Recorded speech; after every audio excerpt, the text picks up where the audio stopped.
Welcome to the IVM Podcast Network.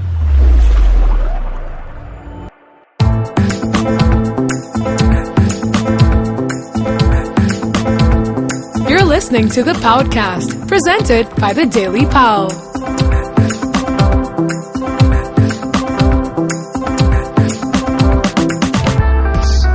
This is Pranati, Amit, and Purva, and we're from the Daily Pao, a city-specific food and culture website, and this is our fortnightly podcast, the Paodcast.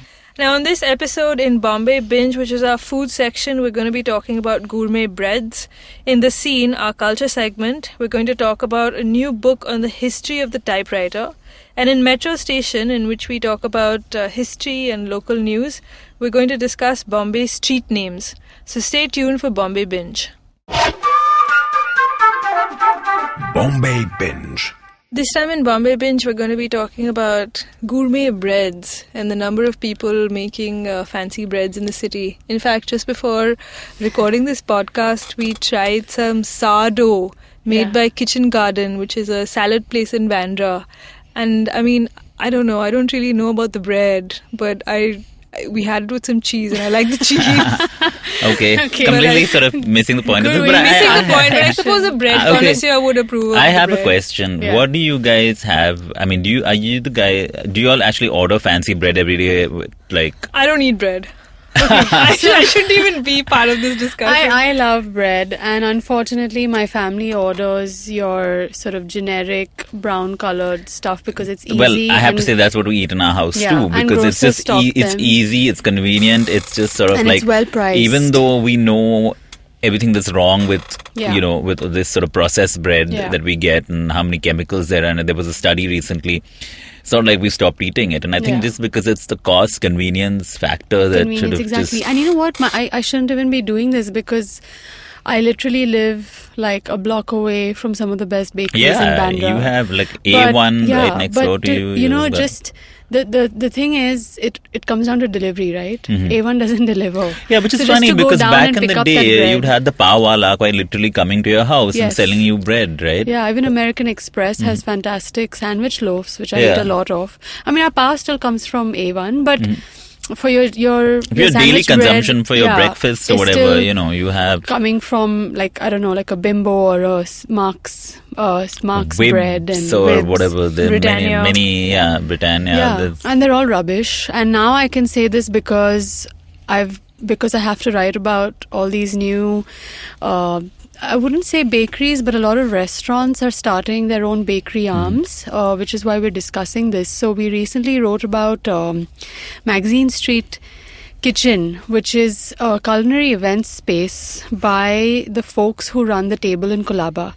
And they recently launched something called Magazine Street Bread Company. So they're in Baikala, right? Yeah, so they're in Magazine Street is in Baikala, and within that culinary space, so it's like a central kitchen which doubles up as an events venue, and they also have a bakery sort of provision within that, a bakery facility in that space, and it's being headed by this baker called Rachel Andrade, and she's gained quite a lot of popularity. So Andrade, when I got familiar with her, she used to work for Impresario Hospitality, which owns Saltwater Cafe and Smokehouse Deli and all of that.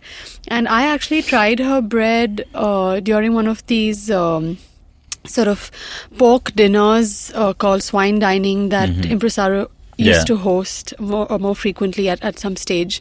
And these really nice rustic sort of loaves just kept on the table to be had with oil or like a bacon pickle or something. So she now heads up Magazine Street Bread Company, which opened a retail space, its first retail space in Khar, in the restaurant out of the blue. And they make all these sort of gourmet, it's all artisanal bread. So they make sourdough is like their bestseller. They have Pullman loaves, which I just learned in the course of writing this, Pullman is the name of a vessel. It's like this sort of hollow, sort of rectangular vessel where they bake the bread, and that's why it's called the Pullman loaf. But it's like a sandwich bread. You then slice it, and it's just the bread. It comes out very precise. The measurements are precise. Is it a white bread? No, so there are types. You can make anything, right? Because you're just putting the... it's called symmetrical bread. It's in perfect symmetry once you put it in that Pullman sort of vessel. So you can have a brioche, you can have a multigrain, a whole wheat. You can also have a white bread. So they do a whole range of Pullman loaves. They also do like focaccia and ciabatta, baguettes. And they also have like a viennoiserie, which typically they stock croissants and some fancier stuff like... they have danishes and types of croissant, and they also have some fancy... sweet bakes like the Cruffin, which is a muffin croissant hybrid. I think Magazine Bread Company, Magazine Street Bread Company are sort of the latest in a fairly growing list of like there people doing fancy breads, right? Just before them, actually Magazine Street. I'll come to how Magazine Street started, but even the Jam Jar Diner, which is the Andheri restaurant, they have started retailing breads. Okay. They actually started as the same way that Magazine... So they started 5 months ago. It's the same chaps that own Bonobo. Yeah. They decided to set up a bakery to supply breads to their own restaurants and bars, and for B2B. Now, they wouldn't name their clients, but they are supplying B2B. But they've also launched like an over-the-counter thing at Jam Jar Diner. And they said that their reason to launch it was basically because when you're outsourcing breads, which they were doing all this while, customization becomes a problem, quality control becomes a problem. They were not getting the sizes they were looking for. So they said, just to keep our kitchen happy, we started developing our own breads. And Mag Street Bread Company actually supplies to a lot of people. They do. They supply city. to Blue Tokai, to Kaboom, to Le 15 Cafe. They also supply to Woodside Inn in Lower Parel, the new branch, and to Colaba. Okay. So I spoke to Alex, who is the head chef at the table, and he and Rachel have been working closely on Magazine Street Bread Company. And I said, why did you start as a wholesale retailer first? So before they set up this retail space in Khar, they were only doing wholesale breads. And he's like, I sort of misjudged that it was not the best move because he's like, I sort of overestimated the demand for good bread in restaurants. And he said that breads are very important to us. And because Rachel was making good breads, I thought we'd supply it to fellow restaurants. But he said, you'll be surprised at how little people are willing to pay for quality breads. And that came as a bit of a surprise to me because, both. Like, I was... Like if you think of the one basic thing every restaurant provides is a bread basket, right? Exactly. So they're probably serving us the cheapest available option if they're not making them in house. But now they're doing the very same thing with this new Magazine Street Bread Company, right? They're sort of supplying to the few restaurants that actually do care about exactly. What so I don't think they were able to. I think what he meant was they haven't been able to scale it the way they planned. But he's like, there was so much interest from our existing clients, so they did a bit of a pilot run where they were selling it at the table. Then they came on to Scootsie, which is the online delivery site, and now they're selling it from this car outpost. They're great breads. They're quite pricey. In fact, Kitchen Garden in Bandra, which Prawn mentioned earlier, also does a great sardo. It's again super pricey. It's 500 rupees. But I know people who go for it every week. I have friends who do a sardo run. How long does it last? As in, before it gets very hard? I found that at least with the Magazine Street one, by the second or third day it was getting pretty inedible. Now this is just from personal experience. Technically I'm not sure because long it's like with bread making, even bread storage requires care because it reacts to the environment. Absolutely. And the quicker your bread is to mold or to get fungus, the fresher it is. And which is exactly why this store-bought bread lasts for so long, they last right? like 10 days at least in the fridge. Well, they're not supposed to. They have a best before that's usually 4 or 5 days from the date of production. But it actually does last that long. But sourdough is considered something of, the king of breads because, and like a lot of bread makers are quite geeky about sourdough because of the yeast. A lot of people cultivate their own yeast. People who are really passionate about bread. And so sourdough occupies a sort of elevated position among bread makers at least. Absolutely, which is why people are also charging the kind of prices they are for it. So Magazine Street sourdough is 415. In fact, speaking of sourdoughs, among the Baker's Dozen, which is this chain of bakeries across the city, they were the first to sort of create this buzz around sourdough, and they also have an interesting range of breads. It's just that after I've tried the recent ones, I wouldn't say theirs is on par with, especially when you get into the crumb and the moistness of the bread and all of that. But they were the first to actually experiment with gourmet breads. What about places like Moshe and Theobroma, who have bread counters, and they've had them, and they've been around for more than 10 years. Yeah. But they've also, the stuff that you get is more like focaccia and those kind of multigrain, fairly standard ones. Yeah, so and fancier, like slightly like a notch above your typical store bread is what they're making. It's like sort of in the mid-level in between. I think that as people have evolved, tastes have evolved, and people are getting more experimental with what they like. Also, a sourdough is not as accessible as a focaccia or something like that, right? And also, like you said, like for example, a multigrain. Now, people know the term, but they don't necessarily know what's in the bread, which is why we got Sai Karan Khandekar to do. She has authored a book on breads, both Indian and recipes from across the world, and it's called Crumbs. The Crumbs is what the title is, and she mentioned in the piece that she wrote for us that if a bread packaging has anything other than water, salt, yeast and flour, then you know that this is already a processed product. So for example, we are buying multigrain because we think it's good, but the layperson doesn't really know what they're eating. Now, speaking of Theobroma and Moshe's, they in fact, a lot of them provide to places like Nature's Basket and stuff. So you're right, it is the mid-level. But now this whole sort of new breed of gourmet breads that have come in are what people are going in for. And there is some amount of guarantee that there is a lot more quality control there. Yeah, and because, like with multigrain, what exactly is multigrain? What exactly is brown bread? Brown bread is something that people are just so completely, brown is a coloring agent because people have been given to believe that brown bread is healthier for you. Right. So, and in most cases, like she mentioned in the piece, there's caramel added to the bread. Yeah, it's caramel, so it's not actually brown bread because, And she said that bread looks more and more white now, even the brownish one, because they were polishing something about the flour and very highly processed flour, which is why it was whiter than usual. Yeah, so with most things that are good for you, or actually are supposed to be good for you, you have to be very wealthy to be able to afford this sort of lifestyle. Yeah, the breads are pretty pricey, but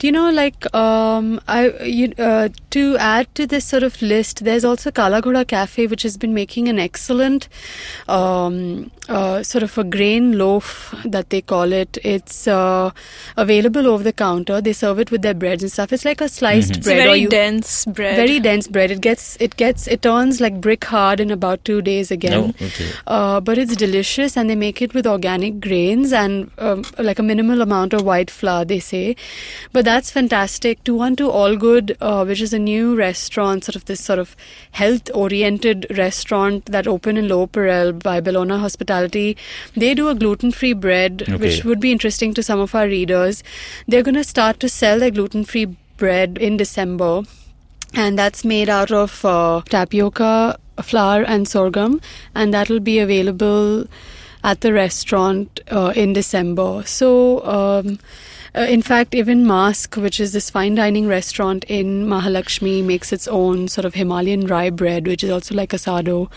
And great. They're not selling it yet, but there is a sort of I don't know what to call it, like a carb consciousness within restaurants. Because bread has carbs have got such a bad reputation recently. I mean, people are cutting down on the amount of bread they consume anyway. And what my major problem with the store-bought bread is that, look, I mean, my house has just got 2 people, and buying that entire loaf, it's just too much. Nobody makes smaller packets, and even these guys, if they just made maybe smaller portions, I don't know how feasible it would be, but maybe it would be more affordable and more people could buy it. Yeah, so it hasn't come to that even with these boutique bakeries yet. They're still making a regular size because they're catering to a 4-person household, you would think, but then even nowadays, I mean, in a 4-person household, I'm sure one one person doesn't eat bread. Yeah, that's true. Like in my house, I'm the only one consuming all this sourdough that I get for the stories. But they are available. If you're sort of worried about what kind of carbs you're eating, or just worried about this whole gluten craze, just do sourdough is a good option. And I think this will only catch on, like people making their own paos and stuff. I know that Bombay Canteen makes its breads in-house as well. So, yeah, that's a new trend, the new gourmet breads in town. The brotherhood. So that's it for Bombay Binge, and we'll be back with the scene. Hi, I'm May, and I'm a huge fan of the indie music scene in our country. A scene that's relatively underground, even though it sometimes speaks its head overground, but there's no shortage of talent, and I get the privilege of interviewing some of the most awesome musicians on my show. I've had the likes of Euphoria, Krish Kale, Hardcore, Randolph Correa. I've had singer-songwriters, folk singers, electronic music producers, playback singers, rappers, fusion artists, instrumentalists, classical musicians, and so on. Whether mainstream or not, these people have chosen to release their original music, and these are the people currently shaping the direction in which our music scene is heading. Join me on my show every Monday and tune in to discover the unique talent coming out of India today. You can catch Made in India on your favorite podcasting app or our very own IVM podcast app.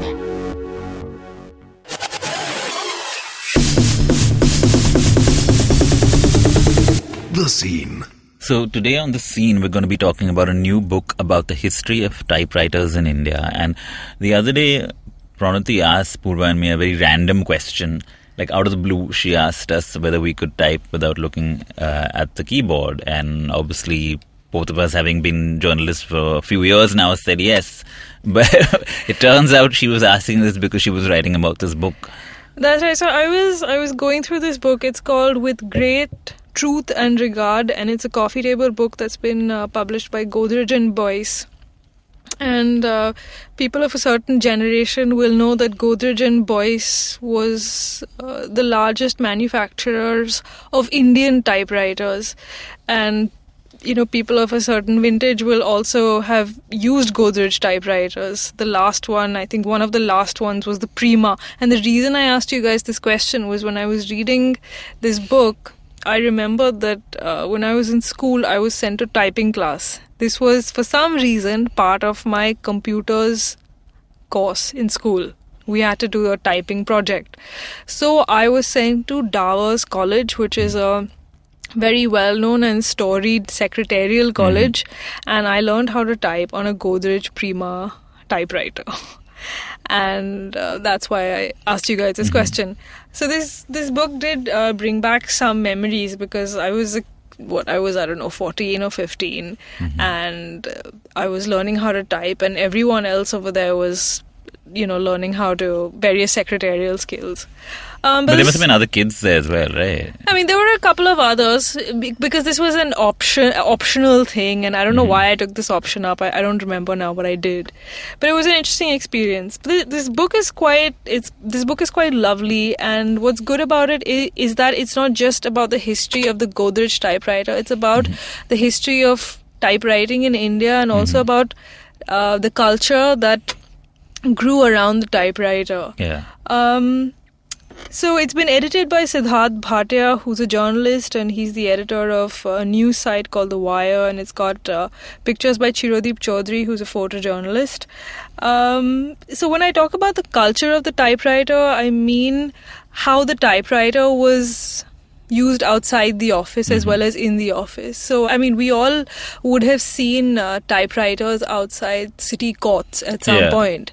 And we would have seen typewriters outside the GPO and the station. And essentially, back when typewriters were in use, people would get their court documents, etc., typed up at these places.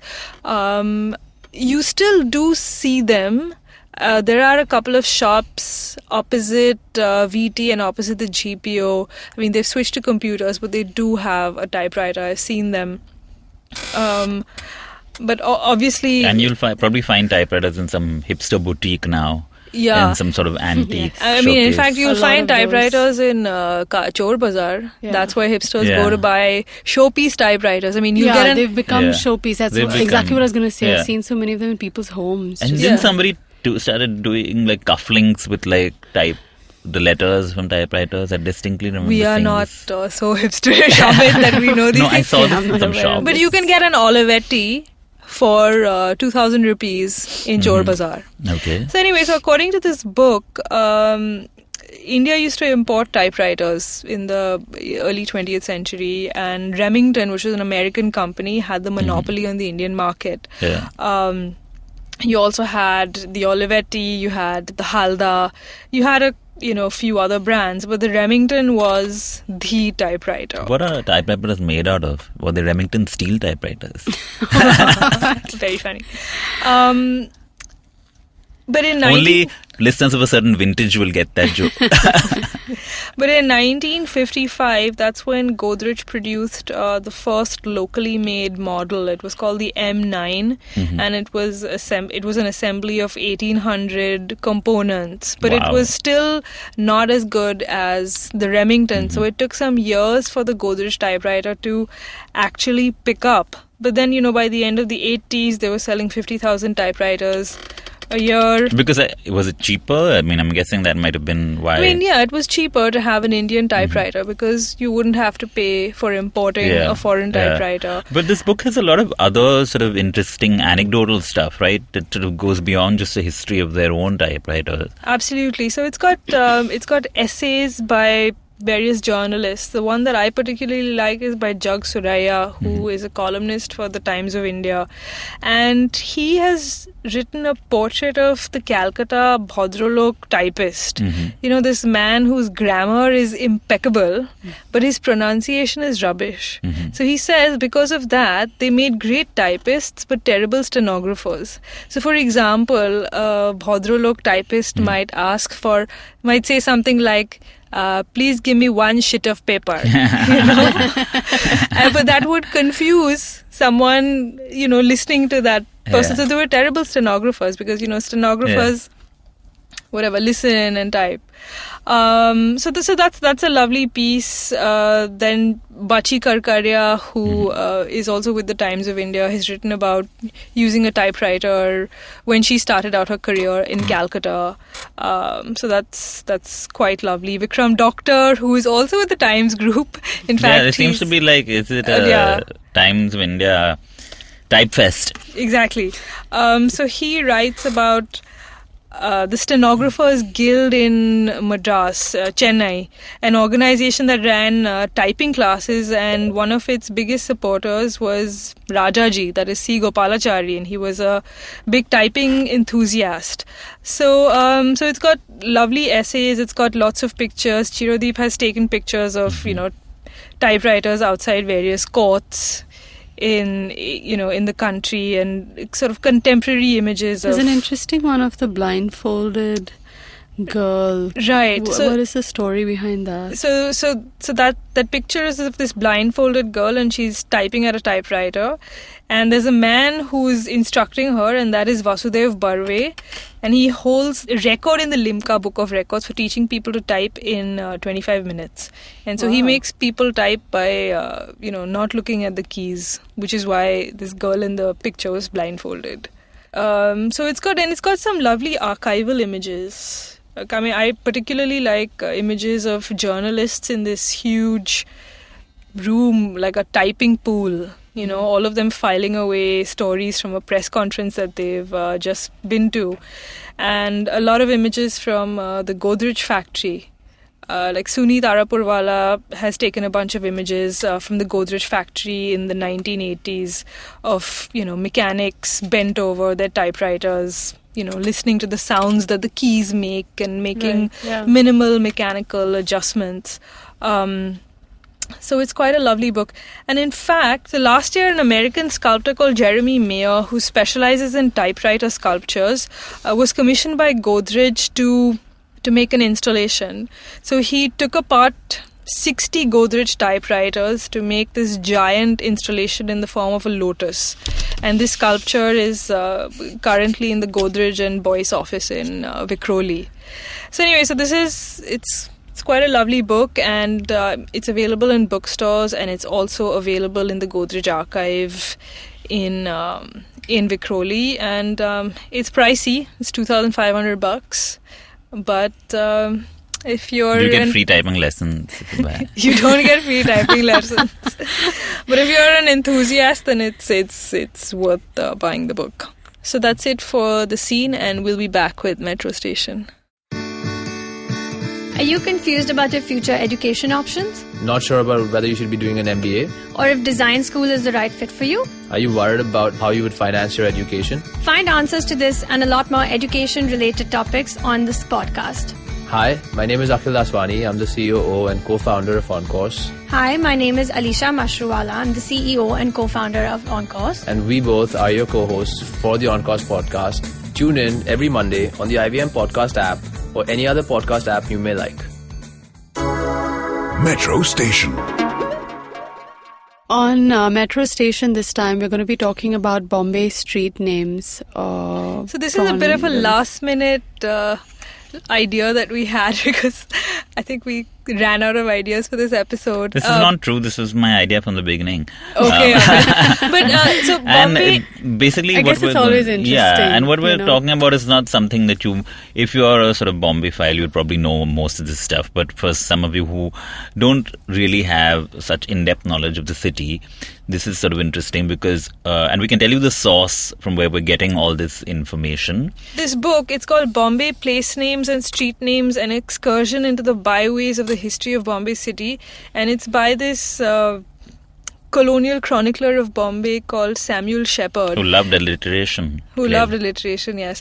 And anyone who's interested in local history will be familiar with this book. So it's really for people who don't know about this book. It's a fascinating book, and it's available for free on the internet. Exactly, and anyone who starts out their careers writing on Bombay is introduced to this book. So it's a fantastic resource. So we're just going to throw some street names and read out their histories, their origins. Firstly, I think, Prawn, you should talk about Bhangwadi. Bhangwadi. Because you're a chronicler of Kalba Devi, no other reason.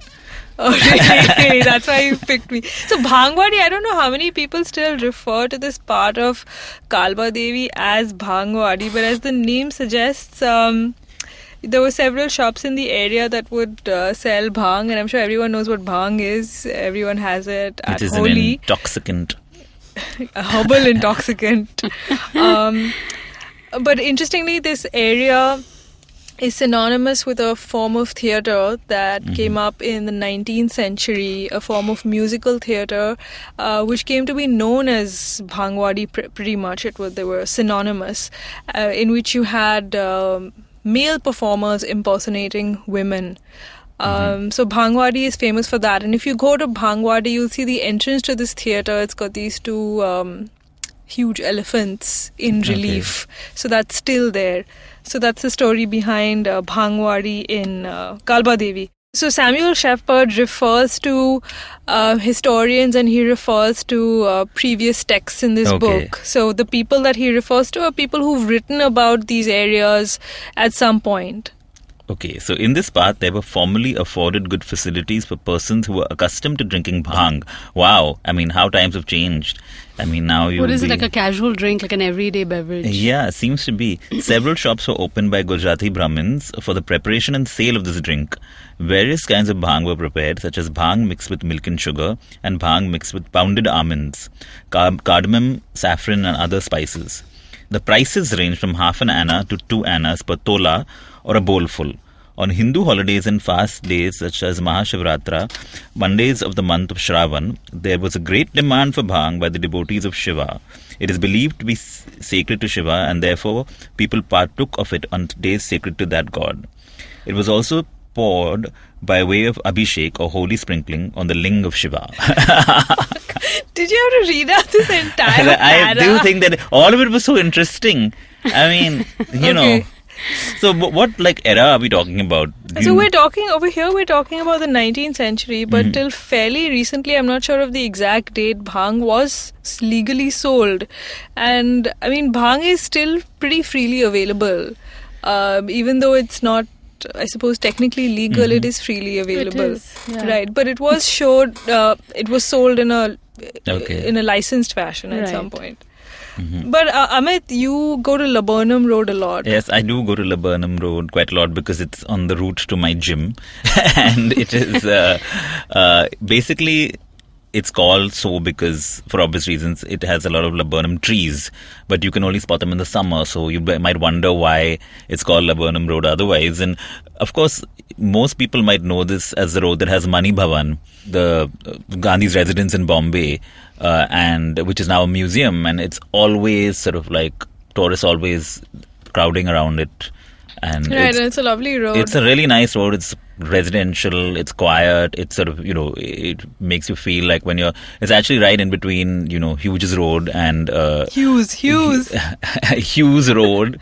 I'm using the taxi driver pronunciation, and a lot of people still call it Hughes Road, actually. Yeah, because I mean, that's how it's come to be known, and it's in between Gamdevi, the main Gamdevi road, and both can be pretty traffic clogged roads in this nice little peaceful road, which is quite nice to walk on.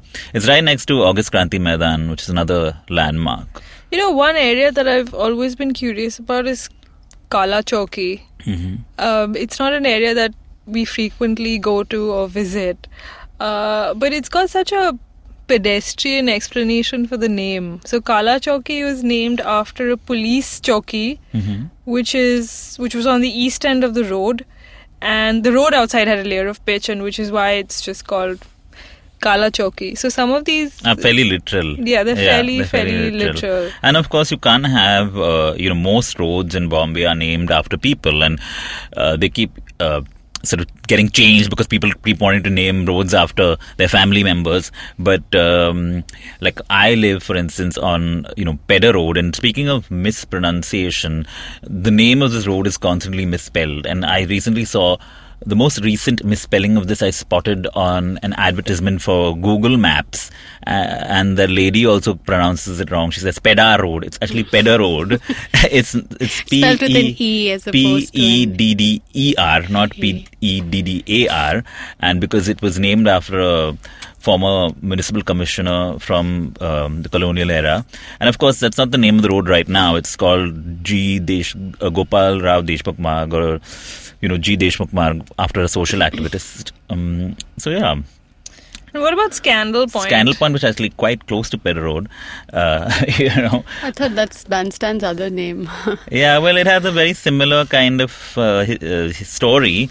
Scandal Point is this spot in Breach Candy where a lot of couples would go to, and I remember hearing stories of my aunts and uncles and sort of going there, and because my parents used to live at Breach Candy before, and sort of they would sneak off and go to Scandal Point, right? Because it's basically it is like Bandstand or like Reclamation. There are a lot of couples. Well, in this book, Samuel Shepard quotes a guide saying that on Sundays the Breach is the place of rendezvous.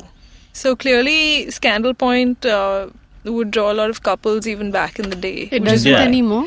It does. Okay. In fact, I was there recently. I was walking along You the were sea. There recently? I was there by myself. Strolling. By myself, I was strolling. And Scandal Point is still a place of rendezvous for the city's couples. And what about Apollo Bandar? Now, I'm going to ask a silly question and say, were there monkeys in the area? No, there were no monkeys in the area, but Bandar is a word for port. Port is Bandar. But Apollo, there are several theories for Apollo. One is it derives from Palva, which is the word for a large vessel, as in a ship. Okay. And the other is But the Pallav. Marathi, what word? Yeah, Marathi word. The other is Pallav, which means a cluster of sprouts or shoots. Another theory is that it derived from Padao, which is a small trading vessel. So it could be any of these, really, a corruption of any of these. Apollo Bandar. Then there's Mahim, which is the Portuguese equivalent of Mahikavati, and Mahikavati referred to a goddess. And this was the name given to the island of Mahim by Bhimdev, who was one of the city's rulers, I think, in the 13th century. So that's it. So that's a few place names for you, and do go online and check out this book by Samuel Shepard. It's quite an entertaining and engaging read. Or we will be revisiting this book every time we run out of ideas for Metro Station. But yeah, it's an easy way for you to get to know about Bombay place names. That's it for this week. For more updates on what's happening in the city, you can sign up for our newsletter on thedailypao.com. You can also follow us on Facebook, Twitter, and Instagram with The Daily Pao. And don't forget to follow the podcast on Sawan. See you next week. If you like listening to the podcast, check out Geek Fruit, hosted by Uber geeks Tejas Menon and Jishnu Guha. This show talks about geek culture from an Indian perspective. Star Wars, comic books, science fiction and fantasy, TV shows and more. Excuse me भैया, excuse me. बोलिए madam. Menu में क्या है? Menu में scene unseen है, podcast है, on course है, Cyrus है, made in India, rediscovery project, empowering series, sex wax है, IVM लाइक्स है, सिंप्लीफाइड है, कीपिंग इट क्वियर है, थिंग्स एंड डेस्टिनेशंस है, माय नेबर सकरबर्ग है और द फैन गराज है. आपको क्या चाहिए? एक बार रिपीट कर देंगे क्या? रिपीट नहीं करता हम. आप जाओ IVMpodcast.com पे और सुनो ये सब, या फिर डाउनलोड करो उनका ऐप. सब आपकी उंगलियों पे.